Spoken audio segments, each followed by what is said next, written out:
All right, Shalom, Israel, Shalom. It's Brother Nashan with New Wine Congregation of Israel. All right, coming back at you with another class, another edition of Law School, right? First and foremost, I want to give all honor and glory to the Most High God, Yahweh, by Hashem Yahweh Shai. All right, it's an honor and a pleasure and a privilege to be able to teach these classes, man, to be able to be a vessel, right, for the Most High God, Yahweh Bashim Yahweh Shai, Lord willing. All right, Lord willing. Okay, so we're gonna jump into it. Um, we're gonna go ahead and jump into it, man. Salakia.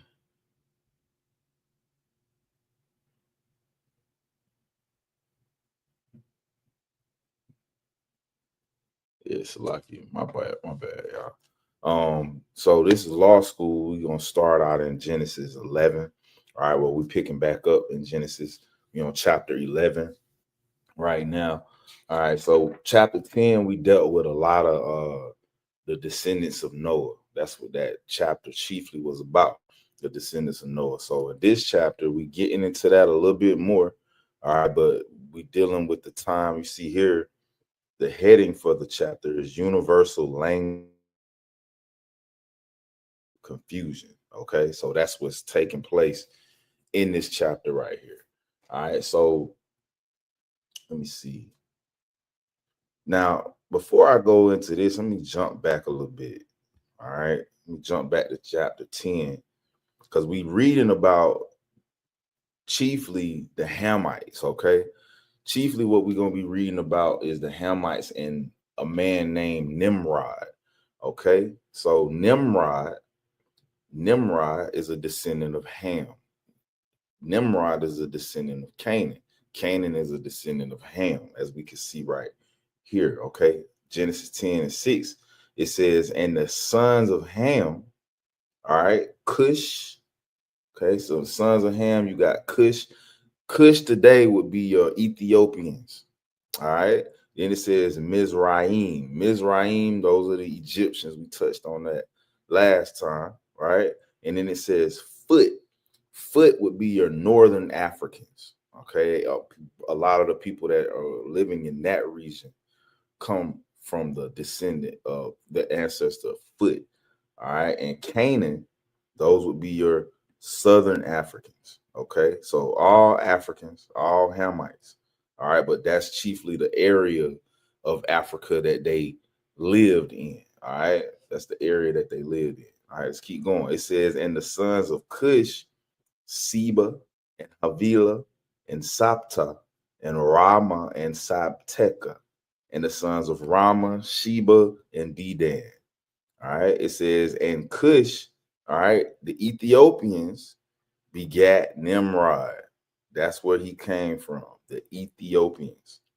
Okay. It says he began to be a mighty hunter, a mighty one, Salakia, in the earth. All right. He was a mighty one in the earth. He was a mighty hunter before Yahweh. Wherefore it is said, even as Nimrod, the mighty hunter before Yahweh. So we're going to read about some of the things that he did, right? Let's keep going a little bit. Verse 10 says, and the beginning of his kingdom was Babel, all right, Erech and Akkad and Calneh and in the land of Shinar. All right, so that whole Babylon area is what we call today Iraq. All right, that's what we call Iraq. So let's keep going. Let's go over to the next chapter now. All right. Now, when it's I touched on that before, when it said he was a mighty hunter in the earth, he was a hunter of men. Matter of fact, let's go back. All right, because you had not just Hamites living at this time, but you had the table of nations, all the nations at this time. Let's jump down to verse 21. All right. So it says, and unto Shem. Now, Shem, the word Shem means name. That's what that that's what that word means. So when we say all praises to Yahweh, Baha Shem, in the name of, Shem means name.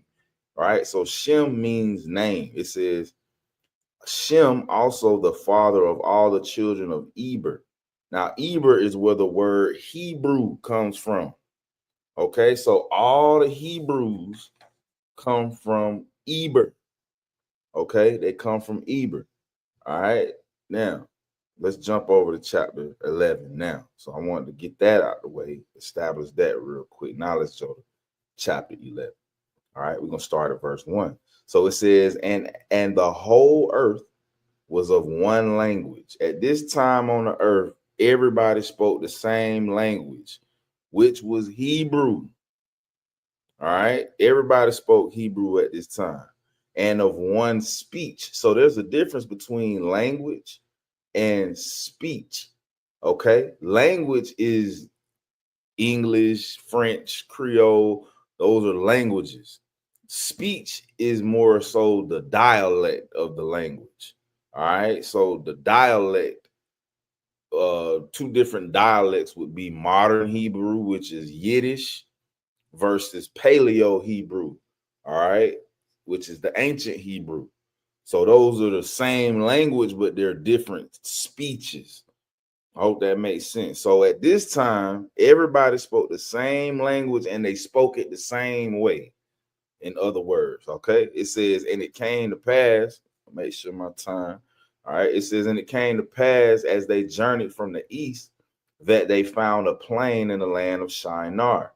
So they journeyed from the east, okay, and went to the plain of Shinar. So let me pull up my map again. Table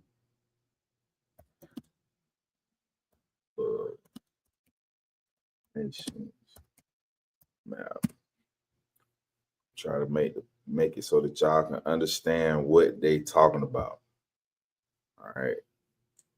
I only got an hour to do this, so I'm gonna try to make sure I get it all done in one time. I want, yeah, all at once. Where's the one I like it? This it, yeah, this the one I like. So take a look at this map. So as they journeyed from the east, okay.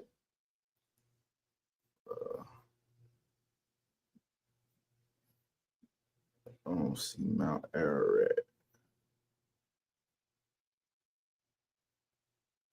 That's all right. But they nonetheless they journeyed from the east.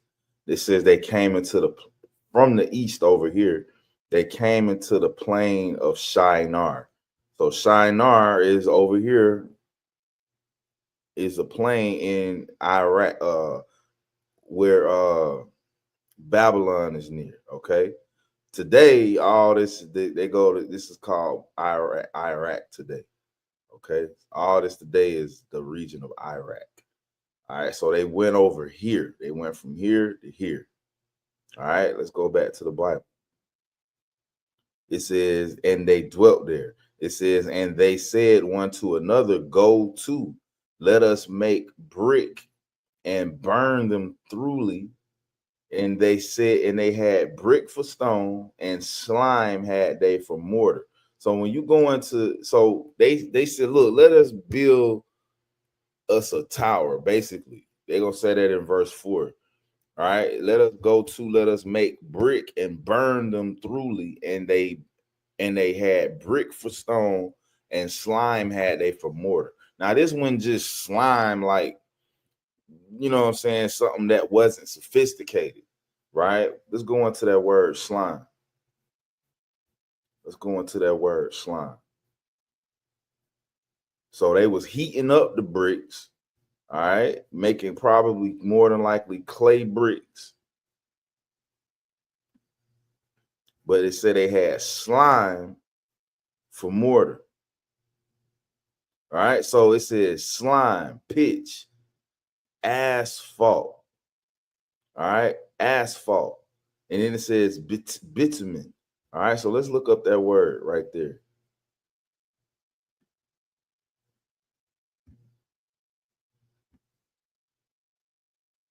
All right. So hopefully you can see this. All right, it says bitumen, a black viscous mixture of hydrocarbons obtained naturally as a residue from petroleum distillation. All right. So what they, in other words, what they was doing, they made a black viscous. Viscous means it's like able to be stirred. All right. It says as a residue from petroleum distillation. All right. So basically they use the oil out of the ground to help them make this asphalt or mixture. Now, if you ever lay asphalt, they pour it out and then they heat it. It's really, really hot. And then they roll over it. Okay. It says it is used for road surfacing and roofing. All right. So this wasn't just some regular look slime. This was a sophisticated process that they was doing to try to make this tower, and they wanted to make it strong. All right. So let's go back. Here it says slime, pitch. Pitch is like tar. Okay, let's go back. Let's keep going. So lucky if I'm rushing or I'm going fast, but I'm trying to stay within the hour. All right. So verse 4, it says, and they said, go to, let us build us a city and a tower whose top may reach unto heaven. All right. So now what we're reading about right now is the erection or the establishment of ancient Babylon. Okay. When you read the scriptures, you will notice that Babylon never really goes away. The Bible consistently talks about Babylon. You have 3 phases of Babylon. You got ancient Babylon, you have Neo Babylon or New Babylon, Middle Babylon. All right. And then you have Babylon the Great. Okay. And they all have similar characteristics. Okay. We're going to touch on that a little bit. And we're going to touch on that a little bit in this class, Lord willing. All right. So it says, whose top may reach unto heaven, and let us make us a name, lest we be scattered abroad upon the face of the whole earth. So they was trying to prevent being scattered abroad. All right. They didn't like how the Lord set this up. We had Ham over here. All right. You had Japheth up here. All right. In the Isles. Right. They didn't like that. You had Shem over here. They didn't like that. All right. They was trying to prevent that. They wanted everybody to be together. All right. Who did that sound like? Let's keep going. Just keep that in mind as we keep reading. All right. It says, and the Lord came down to see the city and the tower, which the children of men builded. So the Most High, when he said the Lord came down, he sent angels or watchers. All right. To see the city and the tower which children of men builded. And the Lord said, behold, the people is one. Now you got a lot of people that promote this idea today, that like the idea of everybody being one, everybody being together, everybody being equal. Yahweh Shem Yahweh Shai don't like that. He ain't never like that. He said, look, these people one, they got the same. Everybody in the world, all the nations in the world got the same mindset, right? It says, and they have all one language. They all speak the same language. And this they began to do. And now nothing will be restrained from them, which they have imagined to do. The Lord don't like that. All right. He already said, let's get that in the book of Sirach. The Most High don't want everybody being together like that. Now you might say, oh, I don't think that's right. I don't agree with that. Well, the Most High know what he's doing better than you do. All right, let's go to Sirach chapter 15. Is it 15? Sirach, I think I'm thinking about 13. Right? The Lord don't want everybody together. All right. Sirach chapter 13 and verse 15. It says, every beast loveth his life, and every man loveth his neighbor. All flesh consorteth according to kind.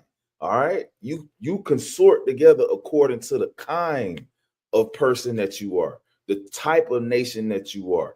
right? It says a man will cleave to his light. What fellowship have the wolf with the lamb? So the Lord refers to his servants as the lambs. All right.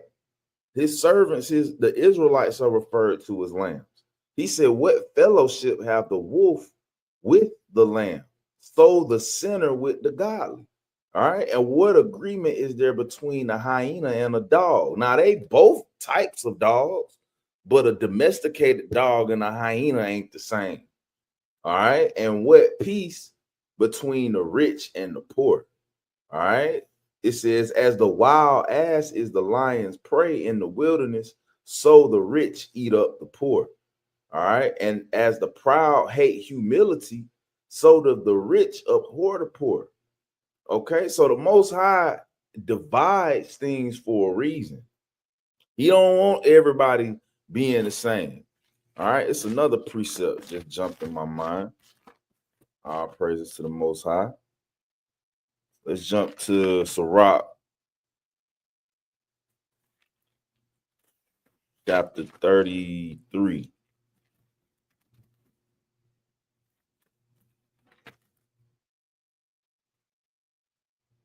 Yeah, Sirach chapter 33, and we're going to start at verse 10.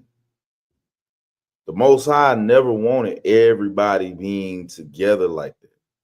All right, because mischief comes out of that. All right, Sirach chapter 33 and verse 10, it says, and all men are from the ground, and Adam was created of earth.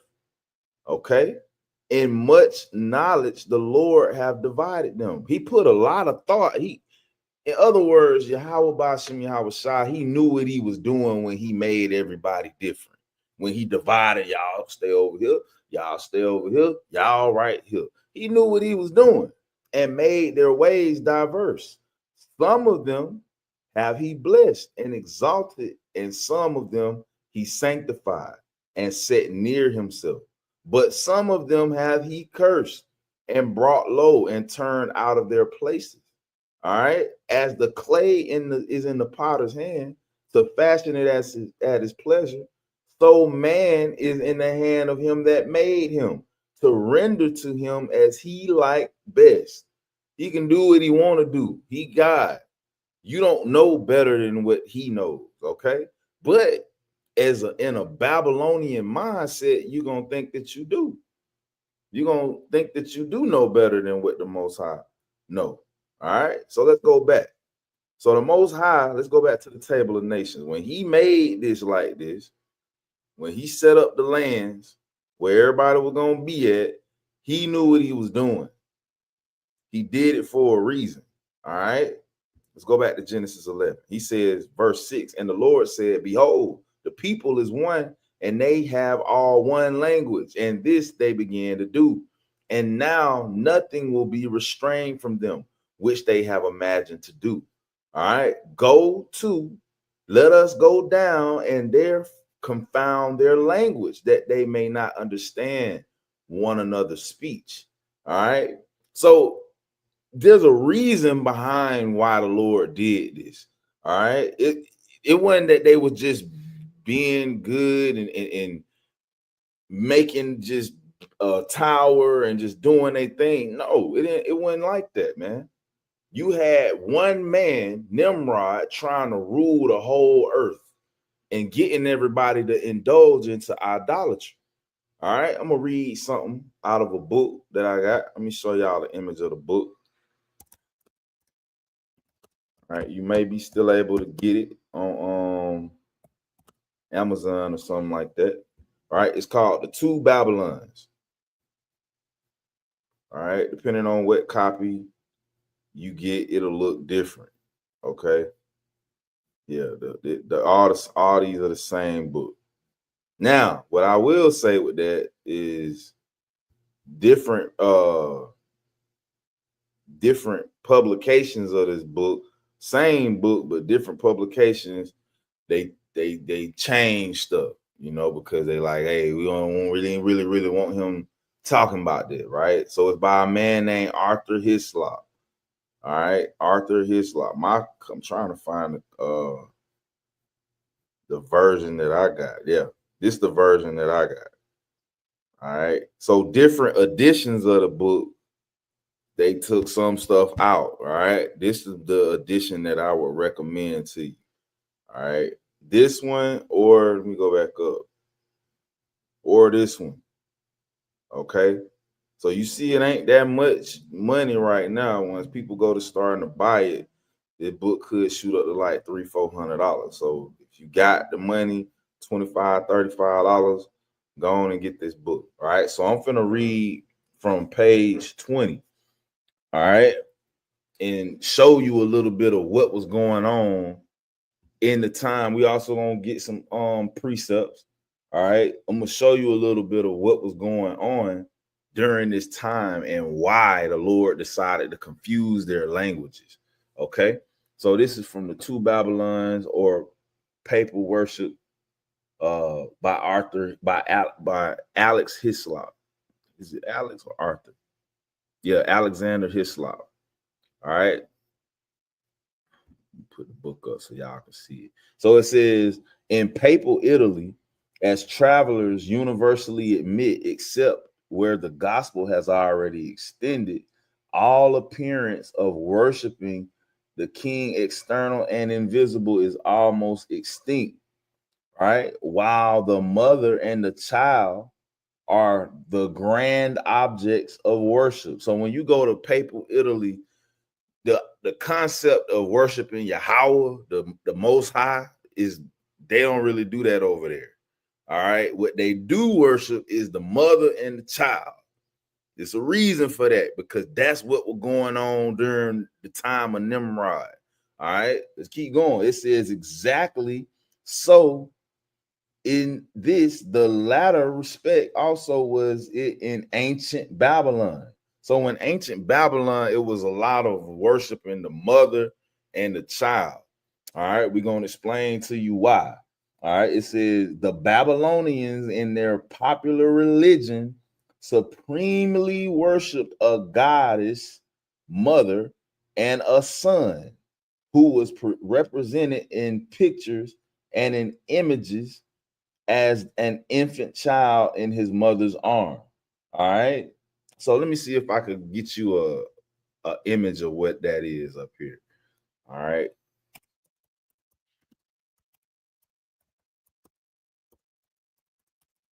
It's this.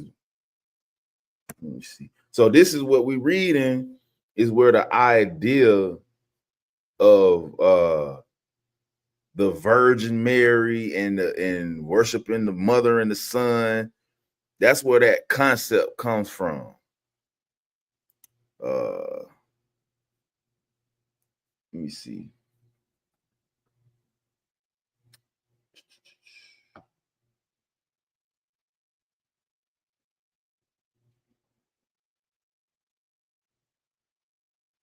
Let me see. That ain't it. I don't see it up here.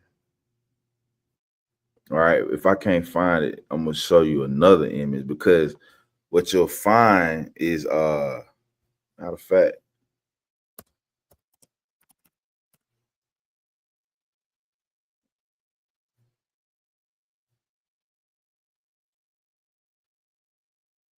Yeah, I don't see it up here.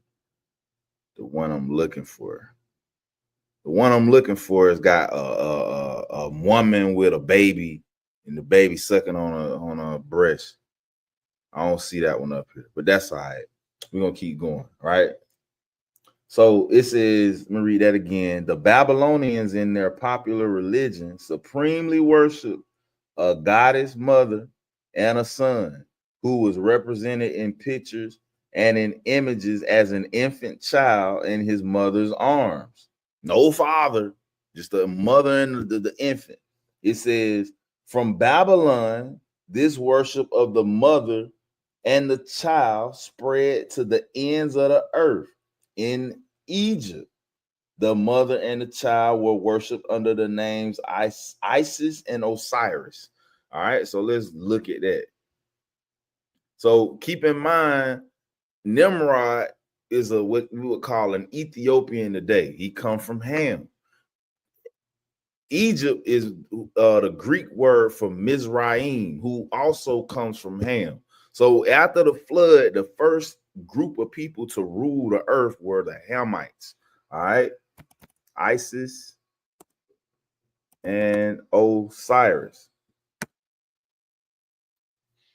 All right. So this is a mother-son type of thing. All right. And when you get into this, he has sex with his mama. All right. When you get into this, he has sex with his mama. Let's go into it. The myth, the story of Isis. We can get a little bit of it. We can't. Let me go to Wiki real quick. All right, it says Osiris. The Osiris myth is one of the most elaborate and influential stories in ancient Egypt mythology. It concerns the murder of the god Osiris, a primeval king of Egypt, and its consequences. Osiris's murderer, his brother Set, usurps his throne. Meanwhile, Osiris's wife, Isis, restores her husband's body. Now, that's supposed to be his mama, okay? But he is saying here his wife. Okay, it's the same thing with Nimrod, and who is supposed is his mom as Semiramis. Okay, it says allowing him to presumptuously conceive their son Horus. Okay, that's important. Let's keep going in the book. It says in India, even to this day, as Isis and Osiris, as Isis is Iswara, in Asia as Cybele, and Devious in pagan Rome as Fortuna, and Jupiter Pior, or Jupiter the boy, in Greece as Ceres the great mother with the babe at her breast. All right. Or as Irene, the goddess of peace, with the boy Plutus in her arms. And even in Tibet, in China and Japan, the Jesuit missionaries were astonished to find a counterpart of Madonna and her child as devoutly. Right? So let me show you that. The Madonna and her child. So what I'm trying to get y'all to understand is that from Nimrod, from ancient Babylon, comes all this pagan worship that people do today. The Virgin Mary, the worshiping, saying that the Most High and the Son is the same person. All you doing is giving the worship that's supposed to go to Yahweh, to the Son, and you completely excluding the creator of everything. The most supreme being in the world, and well, the most supreme being, the only omnipotent being, who is Yahweh. Yes, we got to go through his son, but the only omnipotent one, right? Omnipotent is Yahweh. All right. Let me show you that the Madonna and her son.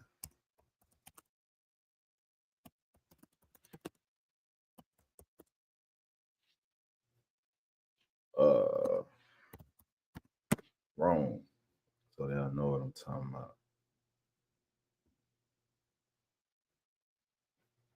Not Madonna, the singer. Let me go back. They think I'm talking about her. I'm not talking about her.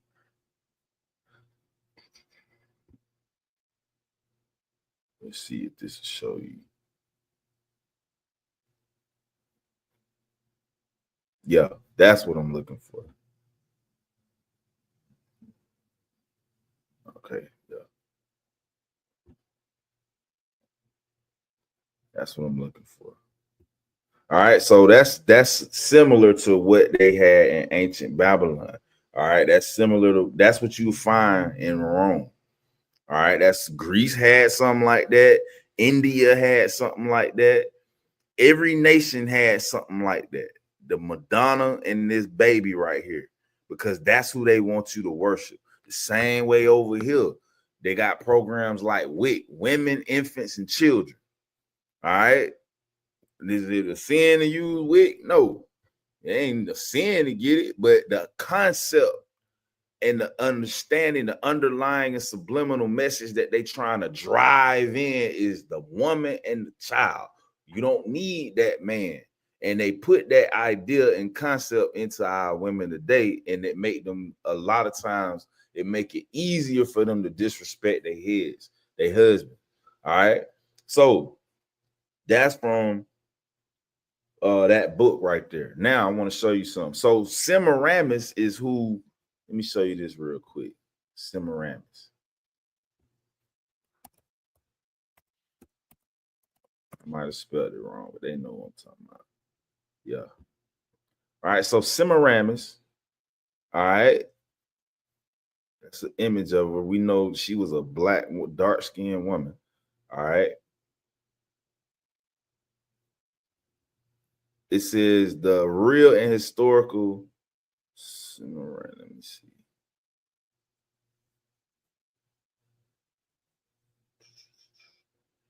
All right, let's read this right here.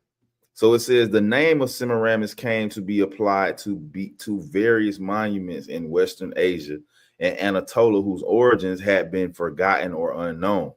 Now we reading about the origin in the Bible. It says even Behesius inscription, I don't know how to say that, of Darius. Herodotus ascribes to her the artificial banks that confined the Euphrates.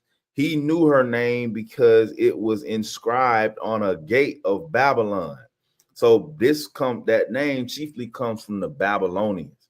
Various places in Mesopotamia, Media, Persia, and the Levant, Anatolia, and the Arabian Peninsula and the Caucasus received names recalling Semiramis. So that just means all these people worship this woman, right? The Queen of Heaven, in other words. All right. Mother's Day. That's where all that stuff come from. All right. Let's keep going. Let me see if it's any more that I want on this.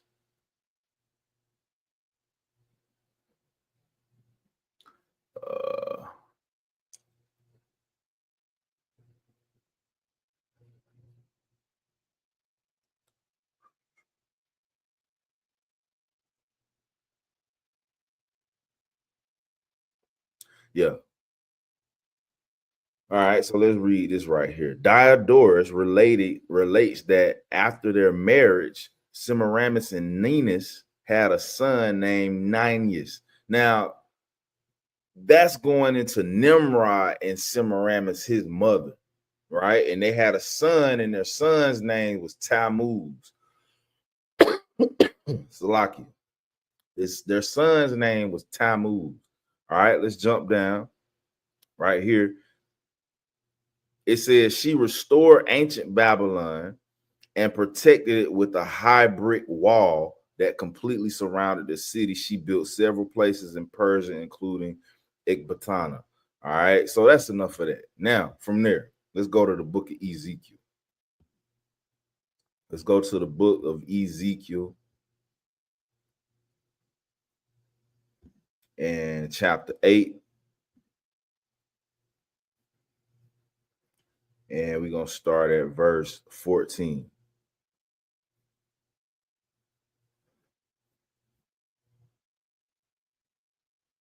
Matter of fact, I'm going to start at 12. It says, then said he unto me, son of man, hast thou seen what the ancients, the elders of the house of Israel do in the dark? Meaning they doing out, these elders of Israel, they're supposed to be the leaders of Israel. They doing some wicked stuff in the dark, right? Every man in the chambers of his imagery, for they say the Lord seeth us not. The Lord hath forsaken the earth. He said unto me, turn ye yet again, and thou shalt see greater abominations that they do. Then he brought me to the door of the gate of the Lord's house, which was toward the north, and behold, there sat women weeping for Tammuz. Now let's go into this word, this name, Tammuz. Why was these women weeping for Tammuz? All right. All right. So it says Tammuz, sprout of life, a Sumerian deity of food or vegetation. All right. So Sumer, all right, is associated closely with the word Semiramis. They kind of sound the same. Okay. They was weeping for Tammuz because let's keep going. It says of uncertain derivation, Tammuz, a Phoenician deity. All right, so that was a god that they used to worship. Tammuz is the son of Nimrod and Semiramis. All right, the same way they was weeping for him is the way that people weep for baby Jesus. They always want to talk about baby Jesus. All right, they ain't gonna talk about Yahweh Shai, the man, the man, the austere man. So even when you have people that think about Yahweh Shai today, that's in the truth, they still think about him with the concept of white Jesus in their mind, thinking that he just nice all the time, that he just all loving and he don't never get mad or nothing like that. That couldn't be further from the truth. All right. Even during the Yahweh Shai life, you still had people with the concept of worshiping the mother and the son. All right, the mother and the son. Let me show you. Let's go to the book of Luke. So these are the type of things that was going on during Nimrod's rule. All right, he wanted everybody to be one, and he was promoting worshiping the Queen of Heaven. All right, or worshiping your mama. All right, Luke chapter 11, and I'm gonna go to verse 27 real quick. All right, it says, and it came to pass as he spake these things, a certain woman of the company lifted up her voice, a damn spirit jumped on her, right? It says, and said unto him, the him here is Yahweh Shai, blessed is the womb that bare thee, and the paps is the breast which thou hast sucked. So she said, praise your mama's womb and the breast that fed you. Let's see what Yahweh Shai said. But he said, yea, rather, blessed are they that hear the word of Yahweh and keep it. Stop trying to make people worship my mama and her breast. That's not what we doing. All right. You still had people trying to do that to this day, praising Mary. That's what we just read in the book. When you go to Rome, papal Italy today, they don't talk about worship Catholics, in other words. Christians is an extension of the Catholics. Them the same people. Same people. All right. They don't talk about worshiping the Most High God. They talk about worshiping Mary, the Virgin Mary, and then they say the Son, Yahweh Shai, or who the world calls Jesus. Right? They take the Father out of the equation, and of course, Yahweh Shai had an earthly father. All right. Yeah, his heavenly father is Yahweh, but he also had an earthly father. We did a class on that, the Virgin Mary, if you need more information on that. All right. So let me show you this real quick to paint the picture, connect the dots. Lord willing. All right. Mary and Jesus. Now, look at this. Of course, we know Yahweh Shai is a black man. All right. Mary and Jesus. Mary and Jesus. All right. The Virgin Mary and Jesus. That's the image, that's the concept that they give you. Right? Now, let's look at Osiris and Isis.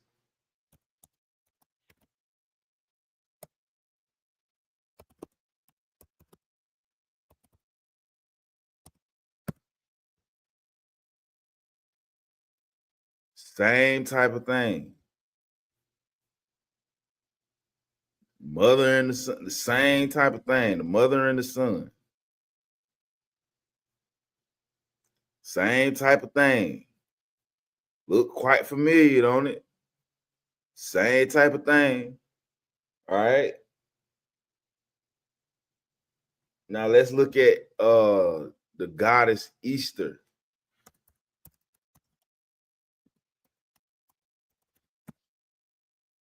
know I'm spelling stuff wrong. I'm just trying to get the image up here. They know what I'm talking about. See that? The little lady, she got a rabbit on this. That's the fertility goddess. Now it's one. Yeah. Now Ishtar, right? Easter was originally the celebration of Ishtar, the Assyrian and Babylonian goddess of fertility and sex. Her symbols, like the egg and the bunny, were and still are fertility and sex symbols. All right, so all y'all who celebrate Easter, you celebrating, that's what you celebrating. All right, you worshiping Ishtar. That's where that come from. You can't take it and make it clean and say it ain't that. Salakia. Let me show y'all this real quick.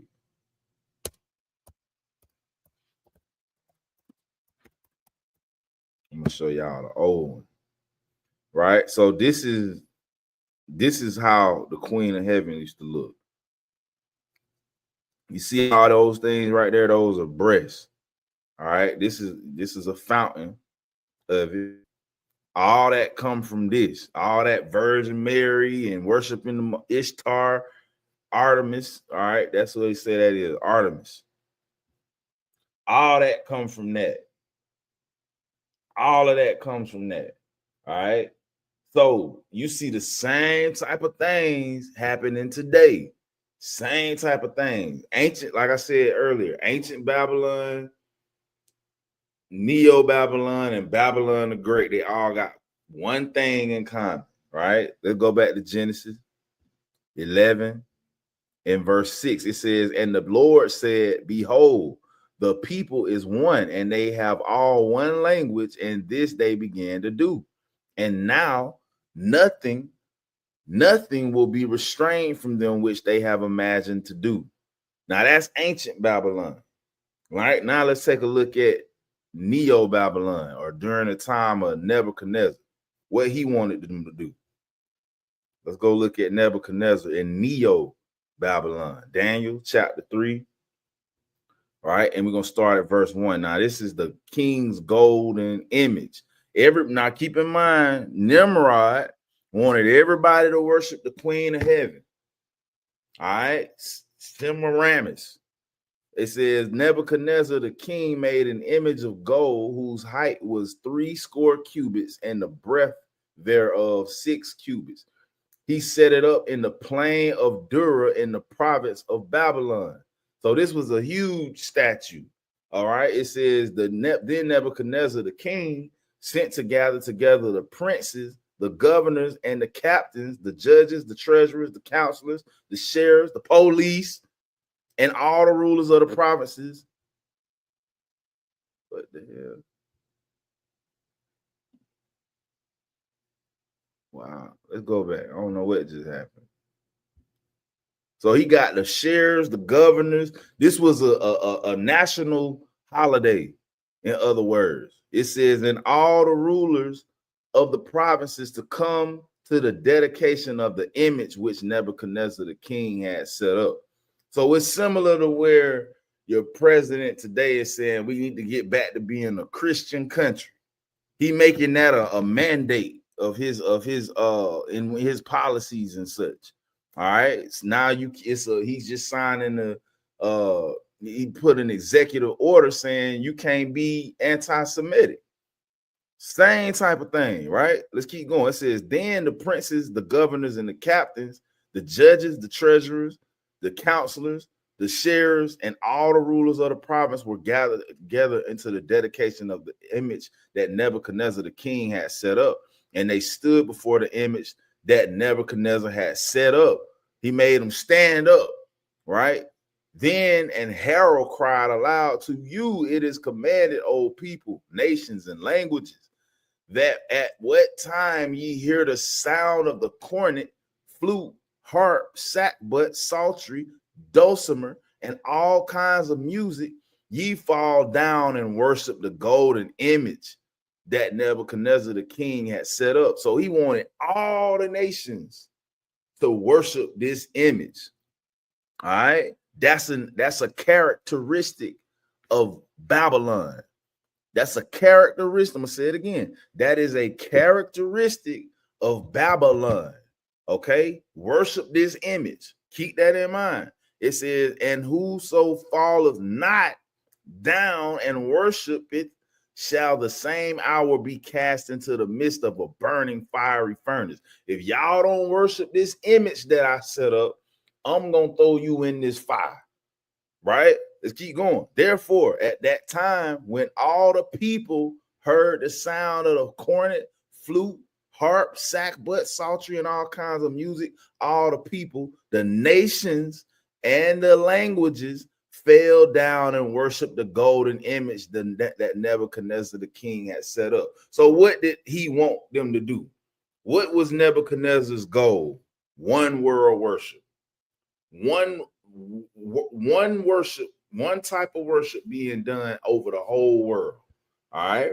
Worship this image. If you don't worship this image, you going in the fire. All right. Let's keep going. Now that's Neo-Babylon. Let's go to real quick. Let's get a look at more so at Great Babylon the Great. All right. Let's go to First Maccabees. I'm going to First Maccabee. You might say, well, that's Greece, but this all the same beast, all right, or an extension of this or that beast, right? Let's go to First Maccabees. I'm just painting this to show you that they was doing it too, right? First Maccabees chapter 1 and verse 41, right? Now look at this. It says, moreover, King. Let me go over real quick right here.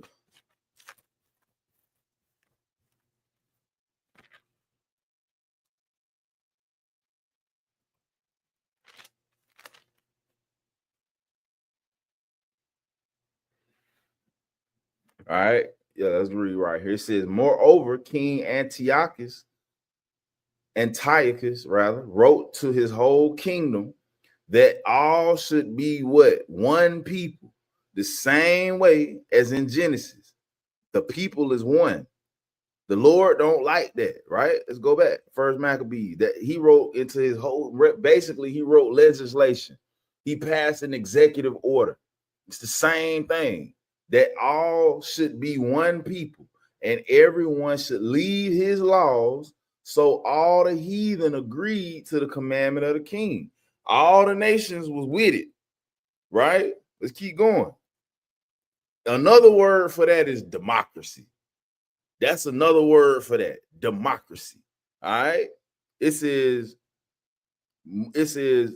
yea, many of the Israelites consented to his what? His religion. That's a religion. When you got that mindset that everybody equal, everybody the same, everybody's one, that is a religion. Okay. It says, and sacrificed unto idols and profaned the Sabbath. For the king had sent legislation by messengers unto Jerusalem and the cities of Judah that they should follow the strange laws of the land. All right. It says, and forbid burnt offerings and sacrifice and drink offerings in the temple, and that they should profane the Sabbaths and festival days, work on the Sabbath. Right. A lot of brothers don't have no choice. Right. And we pray the Lord have mercy on those brothers and sisters, man. But some people ain't got a choice. If you got that option and there's no type of fear being imposed on you to not have to work on the Sabbath or anything, God bless you. All praises to Yahweh Bashim Yahweh Shai that you got that, right? But one of the brothers I look up to greatly, brought that out, man. Shout out to that brother, man. Ak Isaiah, man, over there at Melanin Wisdom, man. The brother was bringing that out. Everybody don't have that option to do that, to keep the Sabbath holy the way we want to, because we over here in this captivity, and they won't let us serve our God without fear. right? So that's a characteristic of Babylon, all right? The same people who, now why am I pointing this out in Greece? Well, the Greeks are Edomites. Those are the same people who are the Romans. They're Edomites. The Romans is the same people who rule in America, which is Babylon the Great. All right. They all Edomites.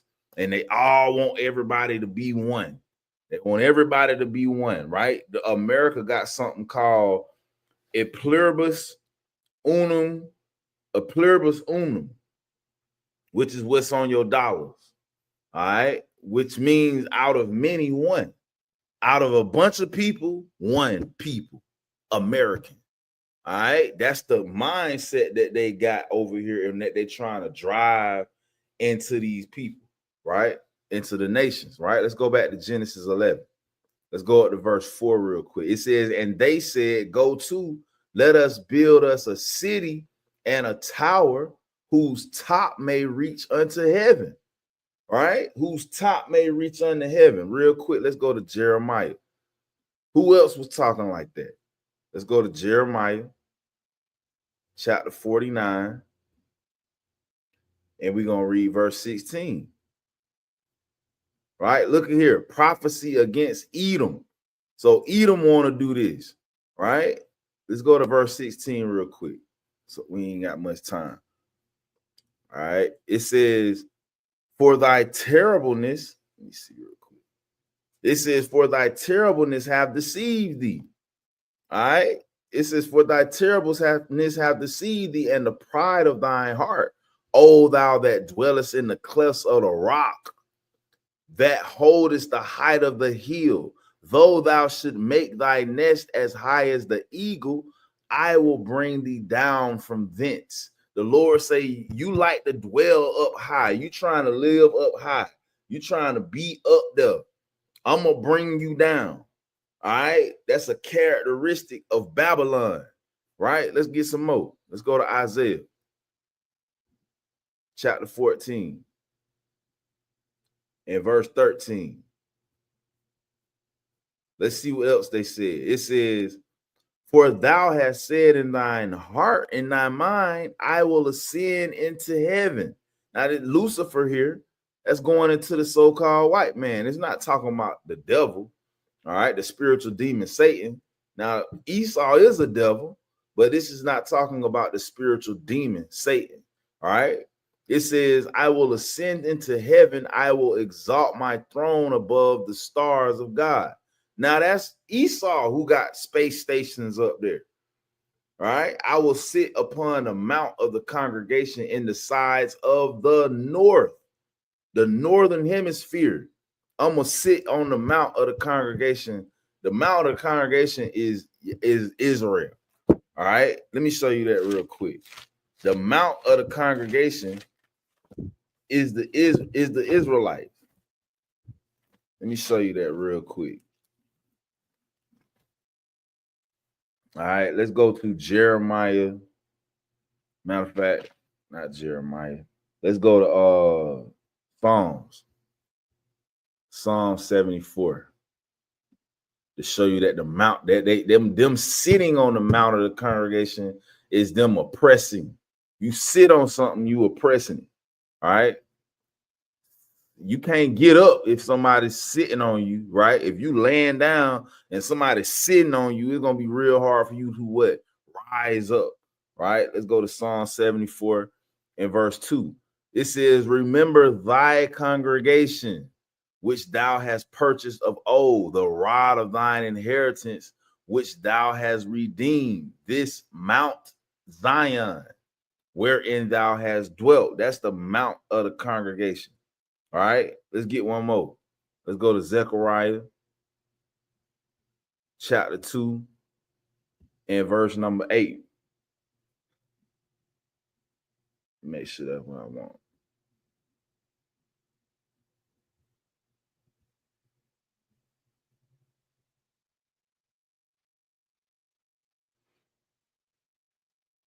I'm gonna start at 6, right? It says, ho, ho, come forth and flee from the land of the north.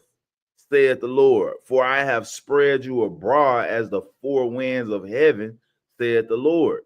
Deliver thyself, O Zion. So Zion is us that dwelleth with the daughter of Babylon. So we live with the daughter of Babylon. Who's the daughter of Babylon? Let's get it. Somebody might not know. So he said, deliver yourself, right? Meaning what? Repent. Stop sinning. O Zion, Israel, that dwelleth with the daughter of Babylon, right? I got 4 minutes. I might be able to finish it. Let me get this. Psalms 137 and verse number 7. Right? Who's the daughter of Babylon? Remember, O Lord, the children of Edom in the day of Jerusalem, who said, raise it even to the foundation thereof. Burn it up.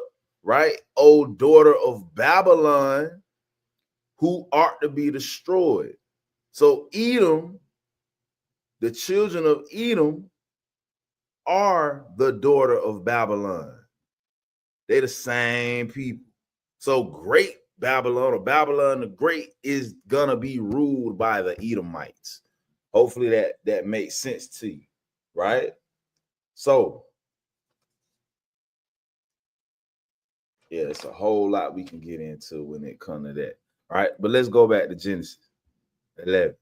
So you can see the type of things that they was doing back here in ancient Babylon, Lord willing, compared to Neo Babylon or New Babylon, Middle Babylon versus Babylon the Great. They all doing the same thing. They all doing the same thing, right? Let's keep going. Verse 9, right? So the Lord basically changed the languages, right? Verse 8, it says, verse 7, it says, let us go down and there confound their language, that they may not understand one another's speech. And that's what's happening today, right? The nations is waking up out of that slumber, that wine that they've been drinking from Babylon the Great. They waking up out of that. They not, the things that Babylon the Great in America saying ain't making sense to the nations no more. They're like, I don't really understand. That don't really make sense to do what you saying. The Lord is doing this again, right? It says, so the Lord scattered them abroad from thence upon the face of all the earth, and they left off to build a city. Everybody's doing that today. They leaving off from building this city. Everybody who had a hand, putting their hand to the plow, so to speak, and building America. Everybody was doing that. They leaving the US dollar. They going to the BRICS, right? The new currency made by Britain, Russia, Africa, Mexico is in it, I believe now, right? Arabia. They leaving the Saudi Arabia. They leaving the dollar, right? They not building on this city no more, right? It says, therefore is the name of it called Babel, because the Lord did confound their languages of all the earth. So it's confusion. And that's what's going on here today. Confusion. It says, and from thence did the Lord scatter them abroad upon the face of all the earth. Right? It says, descendants of Shem. Now these are the generations of Shem. Shem was 100 years old and begot Arphaxad. That's where we come from, 2 years after the flood. And Shem lived after he begat Arphaxad 500 years and begat daughters and sons. And Arphaxad lived 530 and begat Salah. And Arphaxad lived after he begat Salah 403 years and begat sons and daughters. And Salah lived 30 years and begat Eber. And Salah lived after he begat Eber 403 years and begat sons and daughters. And Eber lived at 430 years and begat Peleg. Now Peleg means division, because Peleg lived during the time of Nimrod. At that time, that's when everybody was divided. All right. So I'm gonna have to pick up because it's gonna cut me off if I don't. So with that, I'm gonna give all honor and glory to the Most High God, Yahweh Ba'Shem Yahweh Shah. Lord willing, you got something out of the class. With that, I'm gonna say Shalom.